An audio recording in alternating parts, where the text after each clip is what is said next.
Hey YouTube, it is League Turnovers today, and we have Summer Cup Open and Summer Cup Ultra League. I'm going to talk about maybe at the end of this, let's do it at the end of this video, sort of a Dan discussion about the state of the game, because the lag in the past 2 weeks is unplayable. It's not just a one-turn lag, it's just straight up lag in the game. And lag is not new to the game, but it just seems really bad right now. So I want to talk about that and just GBL in general. But let's talk about Summer Cup. Ultra League, 2500 CP, normal, fire, water, grass, electric, and bug. So quite a lot of typings. You know, if you're gonna do a limited cup, I prefer when your limited cups have like 4 to 6 typings like this, because it gives you enough options. As we're gonna see, this was actually on earlier in the season, so there are a lot of teams from top content creators that I pulled here. So we're gonna showcase all of those and go over why they worked. Rankings. Let me just move this over a bit here. Okay, you have Pokemon that are just pretty much buffed this season near the top. Credilli with the acid buff, now running acid instead of Bolt Seed. In Great League, something has changed in Great League over the last 2 to 3 weeks. 75% of the people are back to Bullet Seed on Credilli. Note Acid is a recommended moveset on both the regular and the Shadow. And then, you know, just the coverage, Grass Knot, Rock Tomb. As a grass, you have coverage for flying, and your weaknesses, and fire. Your weaknesses that you are as a grass Pokemon, you cover those weaknesses with the half rock. So that's what makes Credilli so strong. Bellybolt has that parabolic charge that got buffed, so it's already kind of a bulkier Pokemon. Sucker Punch is a very, very strong fast move. And then buff your defense, and that move itself does pretty well, right? So then you got, you know, your Shadow Vic with acid, Tentacruel with acid, Toxtricity with acid. Your first non-buffed this season, but Lapras getting the Psywave buff previous seasons. Samurott with the Fury Cutter buff, Genesect with the Fury Cutter buff. So you're seeing a theme here. It's all the Pokemon that had been buffed over this last couple seasons, mixed with some top meta Pokemon from previous seasons. So Lapras, when it got the Psywave buff, became meta. Jellicent has been a meta Ultra League, a meta Ultra League staple for a while now. Just has a lot of bulk in that Hex, Surf, Shadow Ball combo. I actually think Hex got buffed too. Shadow Zapdos is a fun one. I love using in the Open Great League just because of how spammy it is. It's definitely more glassy. And then you got your fires to cover all these grass, and then you got some sort of random ones here. So let's take a look at some teams here. Some for myself, some from other content creators. We'll give them a shout out when we get to theirs. Verizian, Typhlosion, Skeldurge. And if you're seeing a lot of double fire in the Great League, one, I think it's a bit of the meta shifting, right? There's a lot more steals now. There's a lot more bug buffs, so fire has a lot more play. If you've been around this channel for at least a season, I hit Legend last season with a Zoom Roll double fire in the Great League. So what I did when the Summer Cup came around the first time is I went Verizian double fire in the Ultra League. I think Verizian's very, very strong in the Ultra League. The double kick Sacred Sword Leaf Blade combo just comes very fast and hits very hard. You could also run this Pokemon with, is it Stone Edge? I think Stone Edge is the rock move to give you some flyer coverage on Verizian. Typhlosion, you know what? I was going to say Typhlosion is your safe swap. I still like using Typhlosion as a safe swap because that Blast Burn, even in resisted matchup, puts on pressure. And if it's a water Pokemon, the Thunder Punch is super effective. So it is a very strong Pokemon. Skeldurge has a little more bulk, plus that Torch Song. If you get any sort of like neutral matchup and just keep buffing your attack with that Torch Song, that Incinerate does a lot of damage over time. So it is another Pokemon that, honestly, as the double fires on this team, you can also use Talonflame if you have Talonflame and want to use that as your double fire. So that's an option. Say swap one of them and go from there. 2 of 3 are the same here, but changing the idea around to make it a double grass. Credilli is your safe swap. What makes Credilli again so strong is you have that acid, which does a lot of damage and still quick charging, and then you have that great coverage. So you see a Skeldurge, Skeldurge lead. If you don't see like a water Pokemon, you go Credilli. Maybe you pull it out. If you want to just do like pure grass, that'd be a little better, but Credilli just has such great coverage there. Bellybolt. So you're going to see Credillia as a safe swap a lot, not just on my team, on others. It's just such a strong Pokemon. Bellybolt, though, on the lead, as I played it a lot with Dedenne on the lead in the Great League. I just think if you get any neutral matchup on the lead, just being able to parabolic charge your way through and boost your defense 2 to 3 times and then take switch however you want it is very, very, very valuable.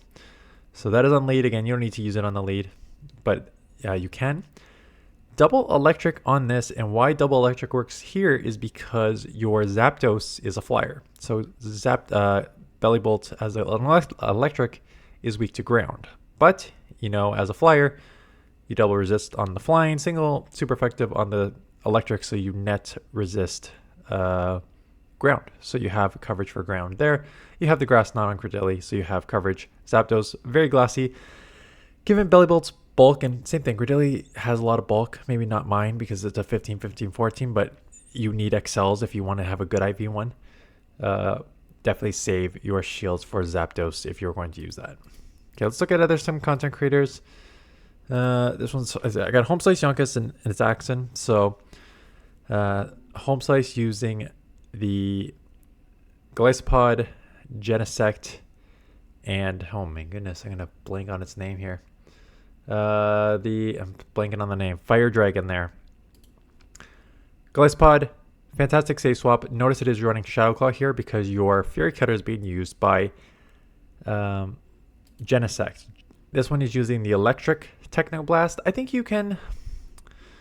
Let me just go back to what the main typings are in this meta, and what's the recommended Genesect with Genesect with. Oh yeah, okay, it's Shock. So for those of you who are kind of newer to GBL or just Pokemon, Genesect has different drives, and that will change the typing of the move that is thrown. So they all do the same damage, Technoblast, Technoblast, but some is one Shock, one's Chill, which is Ice, Normal is Normal, Douse I'm guessing is Water, so you can actually just open it up and see here. This one is Normal. Let's see, 55 for 120. I'm guessing the Chill is the same. Yeah. So they're all the same damage. It just changes the typing of it. Techno is, the Chill one is Ice, and then the Shock is Electric here. So going with the Electric, you know, you have Normal, Fire, Water, Grass, Electric, and Bug. So some of the bugs are going to be water, like Gliscod. So you can Electric covering the water. And Gliscod, I guess, is have water. That's why it covers it. I don't think it matters too much which one you use because Ice will hit super effective against the grass. You could just, I think my argument, and maybe the argument for why you'd use Electric as opposed to Ice.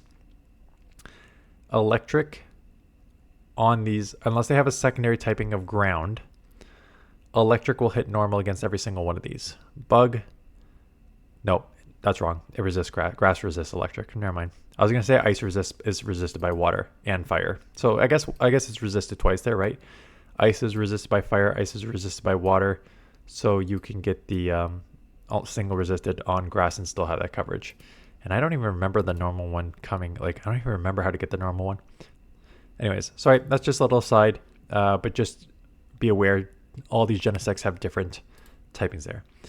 And even though I continue to forget the name, the Dragon Fire Pokemon here is very strong in its typing. It's a very unique one because it helps offset all its weaknesses.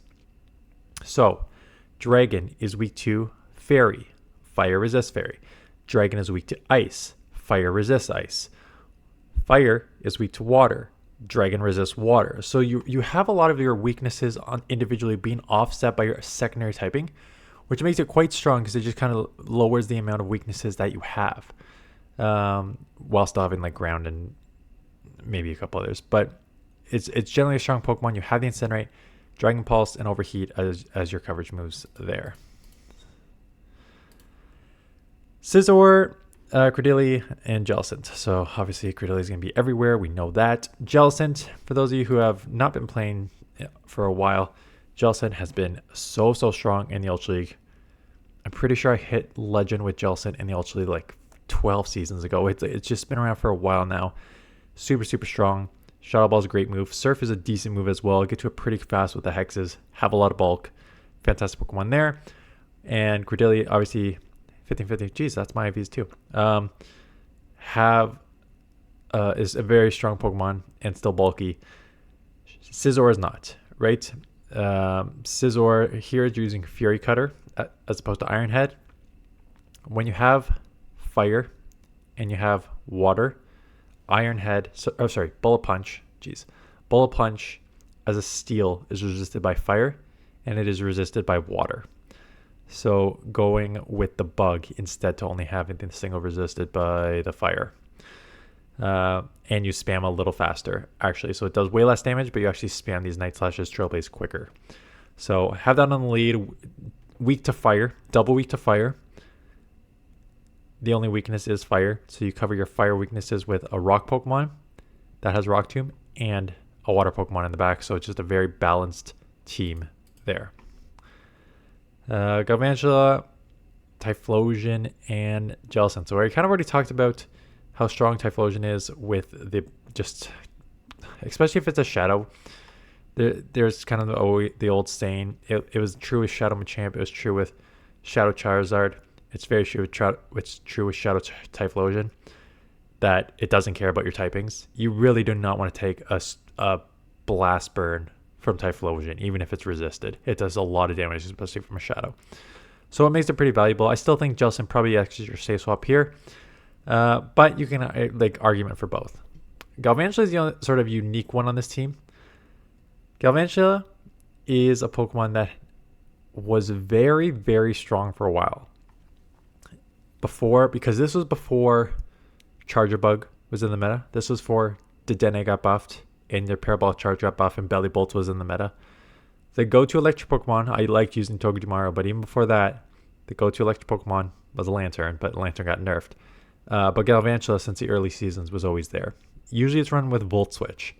Fury Cutter is buff, so it's another one of those where you're not putting on as much fast move pressure, but when you have Lunge and Discharge, which both hit, not hard, but decent, and you can spam them, and the Lunge lowers your opponent's attack, being able to spam those faster can make this a very difficult Pokemon to kind of go against in this meta. Frathorn, Skeledirge, and Melodic. So Melodic is... let's just go Frathorn first. Frathorn is one of those ones that I don't like using Frathorn. I know it's strength. Like whenever you have a typing which is Steel, Steel helps you so much. Steel gives you an automatic bump in GBL just because how many things it resists, right? I'll forget all of them off the top of my head, but you resist Bug and Poison and Fairy, and I'm sure there's others that I'm missing. I'm sure, and probably others that I'm just missing off the top of my head.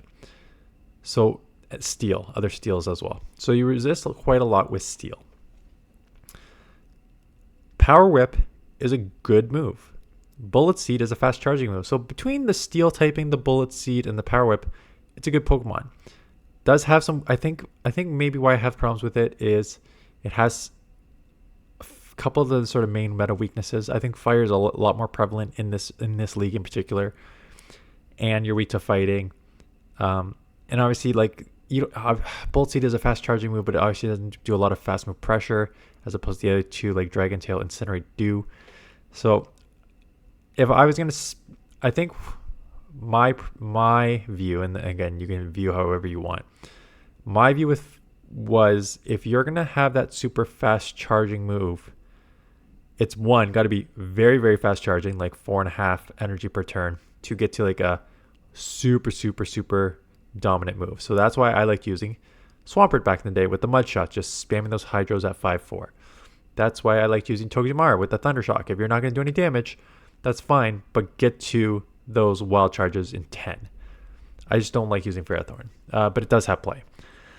Melodic, what I think was the highlight in this team. Melodic is an interesting one because Melodic is just water, and we know how strong water is just in GBL in general, just given its how the water transfers over and how bad grass is. So water and how bad electric had been up until this buff this season. So water had always been kind of free. A water Pokemon with Dragon Tail, there's a couple that always sort of dominate like that, and that's Gyarados and Melodic. So having the Dragon Tail, having Bulk, having that Surf, and now the Wrap. And the Wrap is a move that now guarantees to lower your opponent's defense. So if you want to just do good damage with the Dragon Tail, lower your opponent's defense and chip it with Wrap, and then just out muscle it with your Bulk, you can do that with Melodic. A couple more here. Going to Axin, Verizian, Bellybolts, Lapras. There's not a ton to say about this team. It's a pretty balanced team. Your Verizian's going to have problems with flying and fire. Bellybolt as an electric will deal with the flying. Lapras as a water will deal with the fire. Lapras and Bellybolt both kind of safe. I would say that obviously Lapras is safer, just because if you find a ground Pokemon, you will be able to hit neutral for Sucker Punches on the pretty much all ground Pokemon. But having just resisted charge moves is going to be pretty difficult, whereas Lapras generally has coverage, but it is running Ice Beam. So if you go against a water, I guess you're resisted there, but I guess water single resisted as opposed to ground, which would double resist the electric, is the only argument that I can make there. But all strong Pokemon in and of themselves, all bulky, spammy to a certain extent too, with the sideways Sparkling Aria, Parabolic Charge, Sucker Punch, and then Double Kick and either Sacred Sword or Leaf Blade are all pretty spammy. Tentacruel and notice the Fury Cutters, man. I'm gonna just continue the next two because the buff of the move is one thing that I love what Niantic has done, but everything else here. So Fury Cutter got buffed. Usually when you use Crystal, you used it as a smackdown user and just kind of out fast move damage your Pokemon. It now plays a lot differently. Scizor, Rock Slide, okay moves, but just being able to spam them is pretty nice. And then that kind of typing bug. Rock typing, kind of an interesting one there. Acid on Tentacruel, again, one of those Pokemon. Tentacruel was already a good Pokemon in the Ultra League, but now it's just better with buffed Acid. It also has Poison Sting, so if you want to kind of make it more spammy, you can do that. And then another one, Kingdra. Kingdra plays, it is a water dragon, so you're just basically trying to out Dragon Breath your opponent. Octazooka, 50% chance of lowering your opponent's attack by 2. Whenever you land that, it is absolutely deadly for your opponents because they have to basically reset or else they're just in a world of trouble. So have that double acid users in the back because you are a dragon, you're weak to fairy. Have a couple acid users to deal with the fairy. So this was on the first week, third week of the season, and it is on now. So let's talk about GBL for a second here. Niantic, I'm just going to call it Niantic because it's been Niantic up until like a month ago. Niantic has done a very, very good job at keeping its sort of finger on the pulse of the meta of Great League. And they have made fantastic move updates, I would say, for the last 4 to 5 seasons. When your flyers were overpowered with the wing attack and you had Noctowl beating like Stunfisk and just Glygars and Pelipers and Mantines everywhere, they nerfed wing attack. When you had Medi being on 80% of the teams and 80% of the play Pokemon champion teams, they nerfed counter. When there were bad typings that were just the typings did not translate over to GBL and you needed to buff them, bug, electric, fire, steel, they buffed them all this season. They have done a pretty good job at having their finger on what needs to be nerfed and buffed to change up the meta and have more options. And I mentioned this multiple times this season, although I know a lot of people in the comments are always comment on like, I am struggling in GBL because I cannot figure out the meta. And the reason I've kind of explained this, the reason you can't figure out the meta is in previous seasons before they made all these buffs and nerfs, the meta was 12 Pokemon. You had your like core Medi and Lantern and Noctowl and Stunfisk and Registeel, like Walrein, like cores that you knew were on 75% of teams. So you can either build with them or build against them and have like one-offs. So you understood the meta. Because they made so many changes, there are now 70 viable Great League Pokemon. And I always mention this. You can go down to the 60s here and just see. 71 is Regidrago. 72 is Drifloon. 73 is Galarian Weezing. 77 is Annihilape. Sandslash, the new one, Toedscruel, is 83, which I've seen is difficult to go against. Shadow Drapion, 89. Because again, this should be way higher as a safe swap, but this is just ranked in the one shield even energy scenario. Greninjas are everywhere, 94.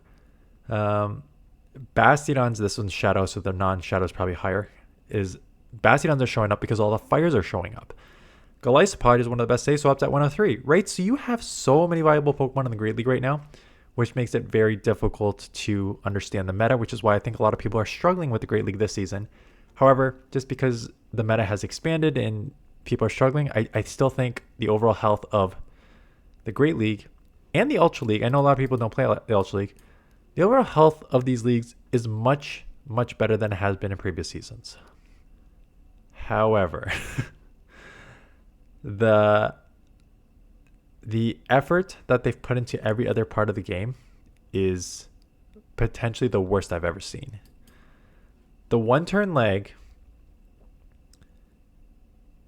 not only the fact that it seems to happen 100% of the time to me, the fact that it's so inconsistent of when my opponents get it is the most frustrating part.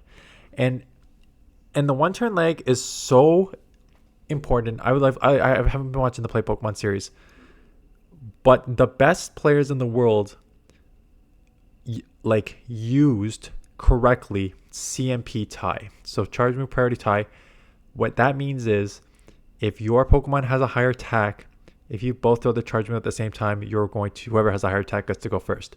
So a lot of the smartest Play Pokemon players and the top GBL battlers would have a Pokemon that's very attack heavy, get a move on it, bank it, come in with their other Pokemon, and then kind of force your opponent to either take that one out or whatever, and then win the CMP. But you can't use that strategy now because you can't trust that the game's going to allow you to get the move off.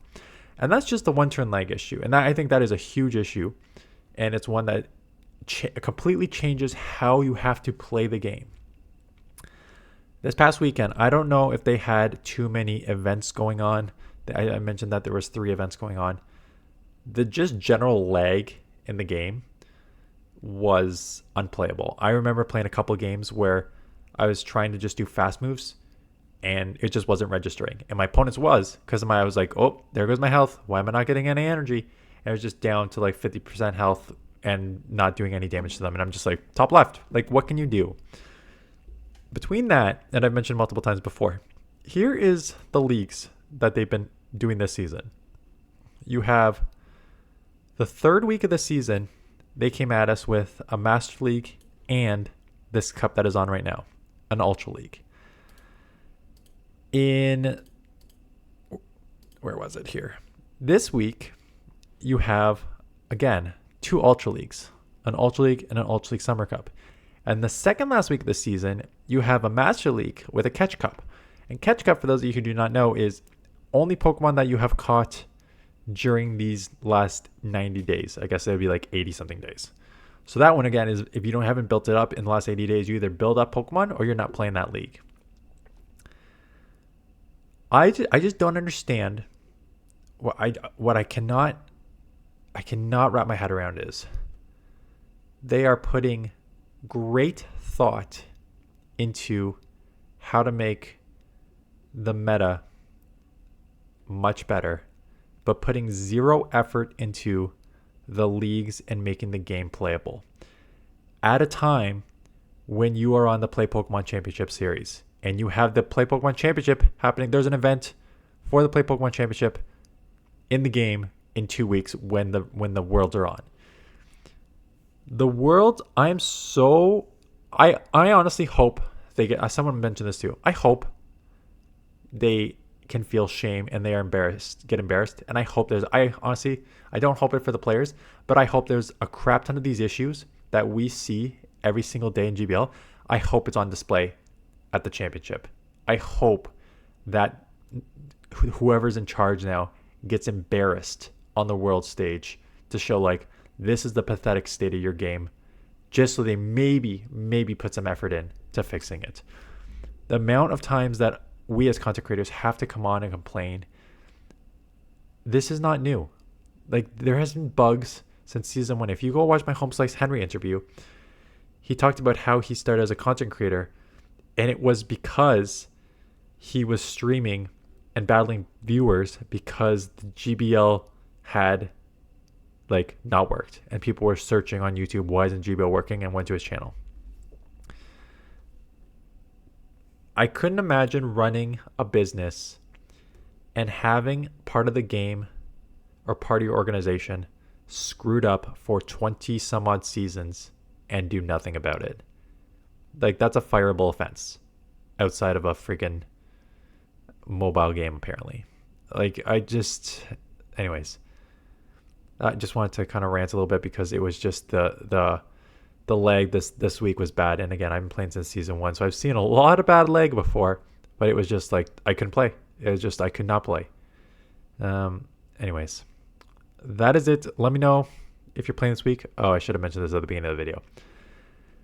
Because it's Ultra League, 2 Ultra Leagues, and because I will be away Friday to Sunday, and I'm in the office Tuesday and Thursday, and I got stuff going on at nights too, I'm not going to be able to pump out the 2 videos a day like I normally do. So 1 video a day, a mix between these Ultra Leagues and event coverage. 1 video a day for the next week. Try and jump back on the normal 2 videos for the Great League when we come back on the 12th. So just stay tuned for that. Anyways, that is it. Let me know in the comments below what you think about the state of the game and if it's frustrating you. Otherwise, hope you are doing well, and I will see you guys in the next one.